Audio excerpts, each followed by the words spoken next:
RBV Agro. As notícias da agricultura, pecuária e a vida no meio rural. RBV Agro.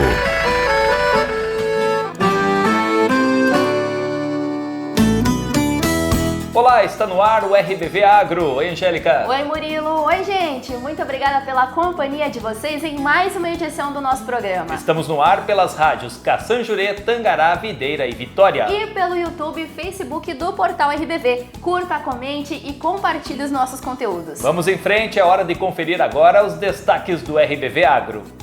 Destaques do RBV Agro.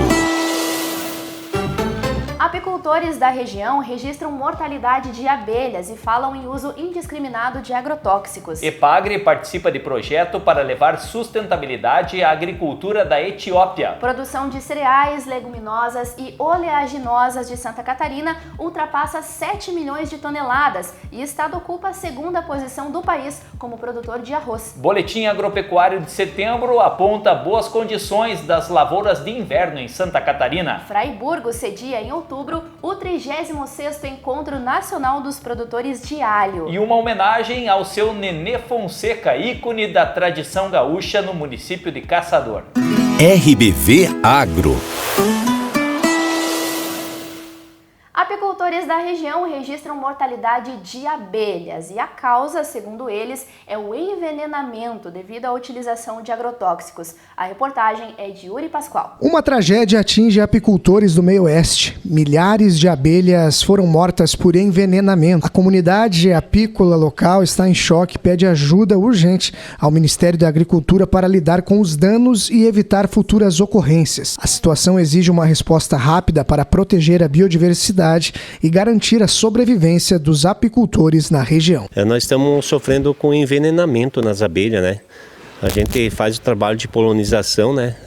Tanto no Rio Grande do Sul como Santa Catarina aqui. E a falta de abelha já está acontecendo há vários anos, faltando abelha já para polinização. Esse ano aqui é um ano crítico já, que muitos fruticultores estão ficando sem abelhas, né? E acontece o seguinte, que o pessoal ainda está passando produtos, venenos que, além de tudo, está matando essas abelhas. Nós já perdemos muitos enxames, a falta esse ano é grande de abelha em toda a região de Santa Catarina para polinização, está faltando abelha. Tem dois nomes, ou é craps, usado para formiga, né, combate aí às vezes em parreira ou até mesmo na fruticultura, é chamado craps ou fipronil, que o fipronil já foi banido no Rio Grande do Sul, né? Mas não sei como é que está chegando ainda em certas regiões aí, eu não sei se é por meio clandestino ou o quê, ou ele está liberado em Santa Catarina, que nós vamos ter que ver uma forma de banir também esse veneno aqui, porque esse veneno aí está prejudicando muito a apicultura, atinge o sistema nervoso da abelha, né, esse veneno, e elas ficam rodando no chão ali até acabar com a colmeia. Você vai ter que pegar toda essa colmeia, vai ter que cortar todos os favos, vai ter que limpar todo novamente, vai ter que lavar com vinagre e água e às vezes esperar 2 anos para você estar usando essas caixas novamente. Então é um prejuízo tremendo para o apicultor e também para os fruticultores que não vão ter uma abelha adequada para fazer a polinização. O custo para ter uma colmeia é R$1.000. Para você começar a colmeia, comprar a caixa nova, colocar a cera, comprar a melgueira em cima e botar um enxame. Tem custo de diesel, você tem que tratar no inverno, ela te custa R$1.000, uma colmeia para você ter ela boa. O apicultor de Tangará, Jair Carlesso, que além de usar as abelhas para polinização, também faz colheita de mel, relata que também teve milhares de abelhas mortas. Faz 4 anos já que a gente tá acontecendo muita mortalidade da abelha e na verdade esse ano aqui foram 40 colmeias, nossa, que morreram por causa que alguém andou usando um produto que está acontecendo aí que morre as abelhas, né? E na verdade não seria só a nossas abelhas. O que tem na madeira, nas árvores, morreram tudo. O jataí que a gente tem também, acabou matando tudo, né? Jair, você que vende o mel, o seu mel precisa passar por uma análise. É importante que as pessoas entendam que não é apenas a abelha morrer, mas o mel que ela produz, se está contaminado, você não consegue vender. Por isso é muito danoso. Importante também é isso, como a gente nós temos um entreposto de mel, que a gente é envasado esse mel e ele é sempre analisado, né? Então, cada vez que a gente analisa, a gente está correndo o risco de o que a gente sobrou das abelhas que não morreram, corre o risco de estar contaminado esse mel e a gente perder tudo o que temos no estoque, né? Nós repercutimos esse assunto com o pesquisador da Epagre, André Cesarino, que é especialista no assunto. Acompanhe. Realmente é um problema bastante sério essa questão dos agrotóxicos e abelhas. No caso que o apicultor aí comentou do fipronil, ele é um inseticida que ele foi realmente banido aqui da aplicação foliar aqui em Santa Catarina, já em 2021, e alguns dados que a gente tinha, que era que em torno de 80% das intoxicações de abelhas por agrotóxicos eram por fipronil. A partir do momento que a gente conseguiu o banimento dele, da aplicação foliar dele, praticamente acabaram os problemas de mortalidade de abelhas por agrotóxicos em Santa Catarina. Não que acabou, né? Então a gente ainda continua vendo alguns casos. Qualquer inseticida mata abelha, é sempre bom lembrar isso, né? Mas o fipronil realmente era uma molécula muito tóxica e que qualquer contato com a abelha ele causava mortalidade.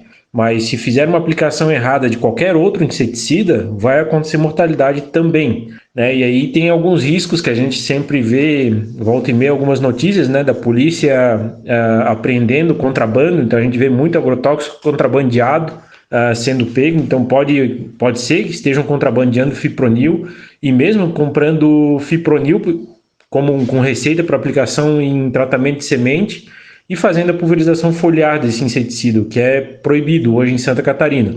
Então são casos bem alarmantes, bem preocupantes e que devem ser estudados pontualmente, né? Então a gente sempre recomenda que todos os apicultores façam o cadastro dos seus apiários na SIDASC, e a partir do momento que tem um caso de mortalidade, acionem a SIDASC. Os fiscais da SIDASC, eles normalmente, muito rapidamente, eles têm ido coletar as amostras de abelhas mortas, né? O tempo que tem que ser entre observar a mortalidade e acionar a SIDASC tem que ser o mais rápido possível para que a molécula que causou a morte não se degrade e possa ser pega nos exames. Então, se o apicultor tem um cadastro na SIDASC, aciona a SIDASC e essas abelhas são levadas para teste e detectou positivo, né, a gente consegue saber qual foi a molécula que matou, e também o apicultor ele vai ter um laudo, né, na sua mão para poder usar inclusive como prova e talvez para acionar judicialmente alguém que tenha aplicado isso irregularmente. Então a gente sempre recomenda aí, né, os apicultores façam seus cadastros na SIDASC, em caso de mortalidade acionem a SIDASC para coletar as amostras. Nosso próximo destaque: produção de cereais, leguminosas e oleaginosas dos municípios catarinenses ultrapassa 7 milhões de toneladas. O estado ocupa a segunda posição do país como produtor de arroz. Reportagem de Carol Denardi. A quantidade produzida de cereais, leguminosas e oleaginosas dos municípios catarinenses, grupo que contempla alguns dos principais produtos agrícolas como soja, milho e arroz, superou 7 milhões de toneladas em 2023. O crescimento foi de 17,5%. Esses dados são da pesquisa anual da produção agrícola municipal do Instituto Brasileiro de Geografia e Estatística. O supervisor das pesquisas agropecuárias do IBGE em Santa Catarina e engenheiro agrônomo Jair Quaresma explica. A pesquisa da produção agrícola municipal de 2023, a PAN do IBGE, fornece informações dos principais 64 produtos agrícolas do Brasil. As variáveis investigadas são a área plantada, área colhida, quantidade produzida, rendimento médio e valor da produção, sendo este último, o valor da produção, fundamental para o cálculo do PIB nacional, estadual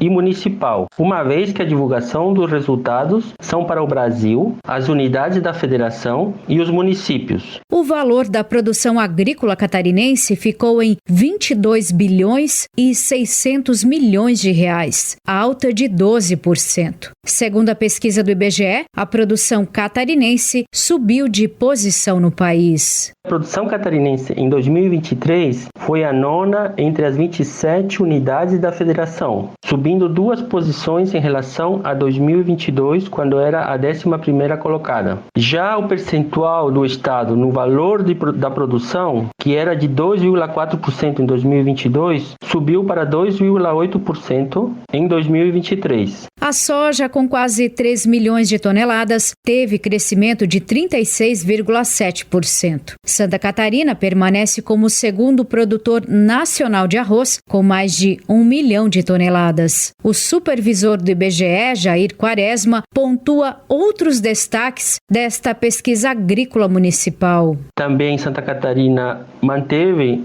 a posição de primeiro produtor nacional de maçã, sendo São Joaquim, o município de São Joaquim, o líder de produção entre os municípios brasileiros. Santa Catarina também lidera a produção nacional de cebola. O que destacamos também no estado é que a soja, dentro do estado, a soja representa 41,3% da produção de grãos catarinenses, sendo Campos Novos o maior produtor catarinense e também o maior produtor de cereais, leguminosas e oleaginosas em 2023, por isso que é chamado de o celeiro catarinense. O levantamento do IBGE aponta que a produção da cebola catarinense chegou ao topo nacional com mais de 377 mil toneladas. De Florianópolis, da Rede de Notícias Acaerte, Carol Denardi. A Epagri está ajudando a transformar a extensão rural na Etiópia. A empresa faz parte de um projeto de cooperação trilateral entre a Etiópia, Alemanha e Brasil, que busca aumentar a produtividade da agricultura de forma sustentável no país africano. O foco principal é estabelecer um sistema de extensão pluralista, adaptando práticas de extensão rural para as necessidades locais. O agente de extensão da Epagri, Humberto Bicaneto, fala da cooperação trilateral entre os países. A Epagri teve a oportunidade de participar de um projeto de cooperação trilateral entre o Brasil, a Etiópia e a Alemanha, com a participação aí do Ministério das Relações Exteriores, a Agência Brasileira de Cooperação, o Ministério do Desenvolvimento Agrário e Agricultura Familiar do Brasil e a Sociedade Alemã para a Cooperação Internacional, a GIZ. Através disso, em 2022, foi realizada uma missão de diagnóstico para que a equipe técnica do Brasil pudesse conhecer a realidade da Etiópia. Na Etiópia, o Ministério da Agricultura da Etiópia acompanhou todo o processo e, juntamente com a GIZ, que é a Sociedade Alemã para a Cooperação Internacional, apoiou toda a visita diagnóstico. E, através disso, então, a equipe brasileira montou um relatório e, com esse relatório, foi montado um plano de trabalho com o repasse de informações para o fortalecimento da assistência técnica e extensão rural lá na Etiópia e capacitação para as equipes técnicas. Então, o que chamou a atenção, com os resultados do projeto até o momento, foi que a Epagri, por ter pesquisa agropecuária e extensão rural na mesma instituição e o seu planejamento focado em resultados junto aos agricultores catarinenses, isso foi um modelo que a equipe do Ministério da Agricultura da Etiópia apropriou para levar para dentro do marco legal que está sendo criado para a assistência técnica e extensão rural na Etiópia. Então, lá ainda não existe uma política de ATER, que é a assistência técnica e extensão rural, e a partir de agora, com esse projeto, então eles já estabeleceram esse marco legal que está para aprovação nas casas legislativas da Etiópia. A participação da Epagri nesse projeto traz uma série de benefícios estratégicos e institucionais para a empresa. Além de fortalecer a reputação internacional e consolidar o modelo brasileiro de assistência técnica e extensão rural, a Epagri ganha com a troca de experiências, desenvolvimento técnico de seus profissionais e a expansão das redes de cooperação com instituições internacionais. O município de Fraiburgo cedia no próximo dia 18 de outubro o 36º Encontro Nacional dos Produtores de Alho. O evento vai acontecer com uma programação variada que inclui aí palestras e discussões sobre o mercado. Paralelamente ao encontro, terá também uma feira de agronegócios com exposição de máquinas e insumos agrícolas. A expectativa é que mais de 300 produtores participem do evento. O Encontro Nacional do Alho tem como objetivo fortalecer o setor e oferecer oportunidades aos produtores por meio de palestras técnicas e aprendizados, além de promover debates sobre temas relevantes para a cultura. De acordo com a ANAPA, a Associação Nacional dos Produtores de Alho, em 2023 o Brasil produziu 185 mil toneladas de alho em uma área plantada de 15 mil hectares, distribuída pelas regiões Sul, Sudeste, Centro-Oeste e Nordeste brasileiro. A estimativa de resultados da safra de inverno 2024-2025 deve apontar uma recuperação significativa da produtividade das lavouras de trigo, alho e cebola, na comparação com a safra anterior. A produtividade média estadual do trigo deve ter um incremento de 59,3%, a de alho também vai ter 44,43% e a de cebola 39,82%. Os dados fazem parte do Boletim Agropecuário de setembro da Epagri-Cepa. O analista de Socioeconomia e Desenvolvimento Rural da Epagri, Jurandir Gugel, comenta sobre a melhoria na safra de cebola neste ano em relação à safra anterior.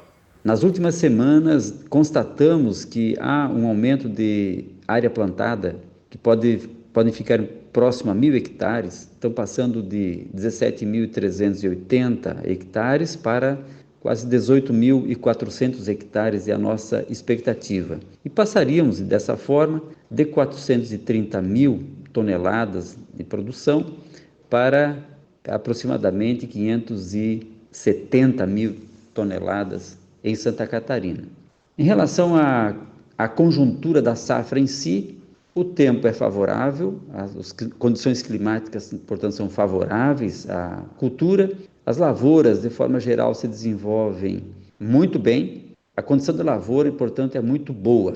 Em relação à conjuntura de mercado, a maior oferta nos últimos meses, a produção oriunda da região do Cerrado e do Nordeste brasileiro, contribuíram para uma pequena redução no preço do produto ao consumidor.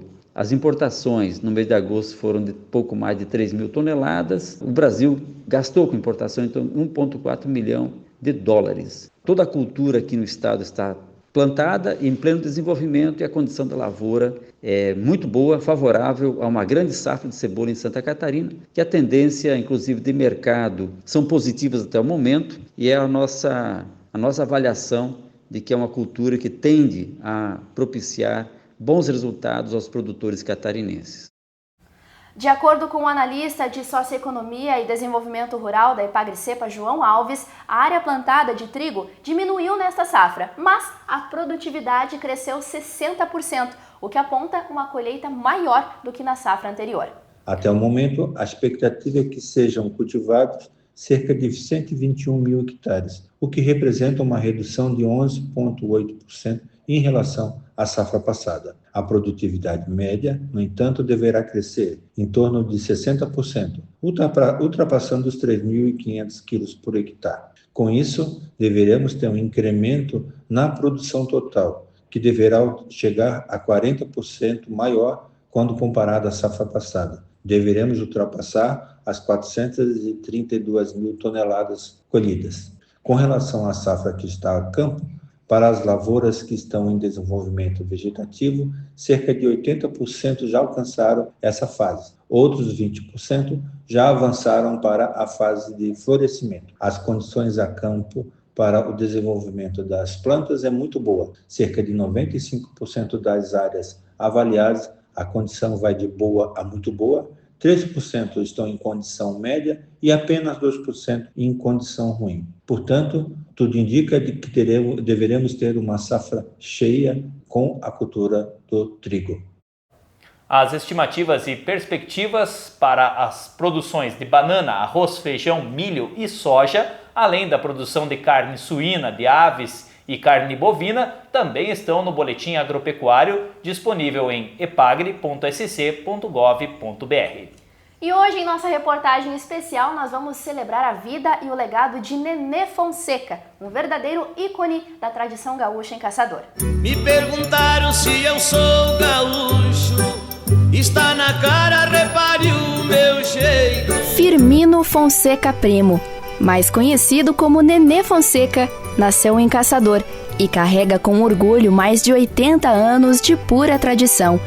Na cidade, mesmo aqueles que não o conhecem pessoalmente lembram-se dele, sempre pilchado e montado a cavalo. A fazenda onde ele reside é a mesma onde cresceu ao lado do pai, desde a infância. 4 anos vim morar aqui. Lidando com o meu finado pai, ele comprou esse terreno, era de um finado cunhado dele, e daí fiquemos peleando, que era matão aí. Daí ele foi a óbito, faleceu. Nós fiquei com a minha mãe, daí minha mãe faleceu, daí fiquei eu, igualitado aí. Nenê Fonseca dedicou muitos anos à pecuária em grandes fazendas, lidando com gado, porcos e ovelhas. No entanto, é lembrado e admirado especialmente por sua habilidade como domador de cavalos e mulas e pelos serviços de castração à moda antiga. Domei muito animais, pegava animais velhos, chuco, que ninguém podia trazer, domava e entregava. Domador aqui não, aqui na região todo mundo fala de não, para matar o Fonseca aqui não tem. Do lado que eu saía, um animal trazia para me tomar. Então, vou dar para o Fonseca levar, porque lá no Fonseca fica mansinho de tudo. Então, nossa vida foi uma vida tropiada e muito judiada. Estaleratória e trabalhar. Mas, felizmente, fizemos. Está feita a massa. Deixa eu pensar. Bugra, cuidar aí. Está aí, minha filha. Está formado a massa. É só você espichar. Sua bugra, como carinhosamente chama, é a filha Sirlene, que foi criada pelo pai e hoje continua seu legado no CT Marca de Casco, onde atua na doma, treinamento e hotelaria de cavalos. Ao falar do pai, Sirlene não consegue conter a emoção. Ele é meu pai e minha mãe. Tudo que eu sei da lida, tudo que eu sei de cavalo, eu aprendi com ele. Ele sempre foi extremamente apaixonado. Nunca teve um carro. O meio de transporte dele sempre foi o cavalo. Na cidade, com quem você falar que conhece ele, conhece por causa do cavalo. Ele ia no banco receber a aposentadoria dele, deixava o cavalo ali perto da pracinha da Senhora Aparecida. Tudo que ele ia fazer na cidade, ele ia a cavalo. Hoje, o meu filho segue os passos dele. Ama rodeio, ama laçar, ama cavalo. E o que mantém ele vivo hoje é ver o Iago fazendo o que ele fez um dia. Ele é extremamente apaixonado pela tradição gaúcha. Nunca vi ele em toda a minha vida usando algum outro tipo de roupa que não fosse bombacha, bota, camisa de lenço, de chapéu. Essa é a vida dele. Um gaúcho caçadorense. Os hábitos que Nenê Fonseca herdou do pai e do avô ajudaram a estabelecer e manter a tradição gaúcha em caçador, como nas cavalgadas farroupilhas, por exemplo, ou nas tropeadas, que levaram bois de um lado a outro do sul do país. Viajei para o Rio Grande, viajei para todo canto aí, tropeando. Levei boi de Campos Novos para Mafra, levei boi de São João de Cima para Mafra, tropeadinho, tocado, e lidando assim, tendo a paixão por isso. Meu pai e meu avô eram disso e eu segui nisso, hein? Inventar tropeada, inventar lida de a cavalo. Minha lida foi só a cavalo. Atílio Zardo, da Estância Pinhalzinho, conhece Nenê Fonseca desde seu nascimento e conta que seu pai e Nenê eram como irmãos. Após a perda do pai, Atílio aprendeu muito sobre a lida do campo com o bom amigo Nenê Fonseca. Meu pai acabou falecendo cedo e o Nenê sempre foi um parceirão do meu pai nas lidas de gado, nas tropeadas. Eles lidavam com tropa de gado, traziam gado pro frigorífico de um porquito que tinha aqui em Caçador. Amansou vários cavalos pro meu pai. A gente lembra de todos eles, né? Uns mais bravos, outros mais mansos, mas o Nenê dava conta e entregava. E outras coisas, eles na lida, eu não sabia carnear, como eu perdi o pai muito cedo. Ele me ajudou a lidar, me ensinou a carnear. Como a gente sempre criou o cavalo, o Nenê era nosso capador oficial. Todas as vezes que tinha um potro novo para capar, era o Nenê. E antigamente era uma coisa bem mais difícil do que hoje, porque você tinha que capar na moda bruta, né? Você tinha que derrubar, que já era uma coisa difícil de fazer. Tinha que ter experiência, ele tinha experiência para fazer essas derrubadas, né? O pai era teu amigo e teu irmão. Você dava que nem 2 piá pançudos. Um ia aprontando pro outro, um tentando tirar o laço de um sacaneando. Quando um acontecia de se apartar de um cavalo, era gozação pro resto do dia.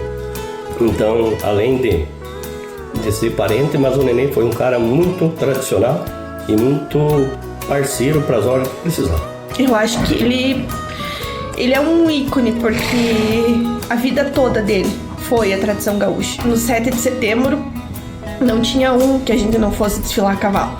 Chegava às vésperas do 7 de setembro, ele preparava a roupa dele, preparava as coisas, ajeitava o cavalo. Era como se fosse o melhor dia do ano para ele, era o 7 de setembro, o desfile na Avenida Barão do Rio Branco. Eu acho que ele representa tudo o que é a tradição gaúcha, ele representa. Em toda a vida dele, a história dele é da tradição. Com sua vida marcada pela tradição e pelo amor à lida do campo, Nenê Fonseca recebe o reconhecimento de uma comunidade que o admira. Seu legado de bravura e puro campeirismo não apenas perpetua os costumes gaúchos, mas também inspira a todos a manter viva a chama do orgulho e do respeito por esta rica tradição. Sou gaúcho de laço e canção, sou gaúcho, peleia e paixão. Neste mundo que é meu, gaúcho é meu coração. Neste mundo que é meu, gaúcho é meu coração. Nenê Fonseca foi homenageado durante as comemorações da Semana Farroupilha e recebeu um prêmio simbólico durante sessão solene na Câmara Municipal de Caçador. E é com essa linda homenagem aí ao seu Nenê Fonseca, toda a família, que nós vamos finalizando mais um RBV Agro. Muito obrigada pela companhia. Lembrando que no dia 20 de setembro foi o Dia do Gaúcho, então parabéns a todos que nasceram no Rio Grande do Sul e os que não nasceram, mas cultuam a tradição gaúcha. É isso aí, os gaúchos de coração, né? É isso aí. Pessoal, muito obrigada pela companhia, por estarem aqui acompanhando mais um RBV Agro. Lembrando, você que está pelo rádio, acompanhe os nossos conteúdos pelas redes sociais, pelo Facebook, Instagram, YouTube, do Portal RBV. E até semana que vem. Bom final de semana, tchau. Tchau. RBV Agro.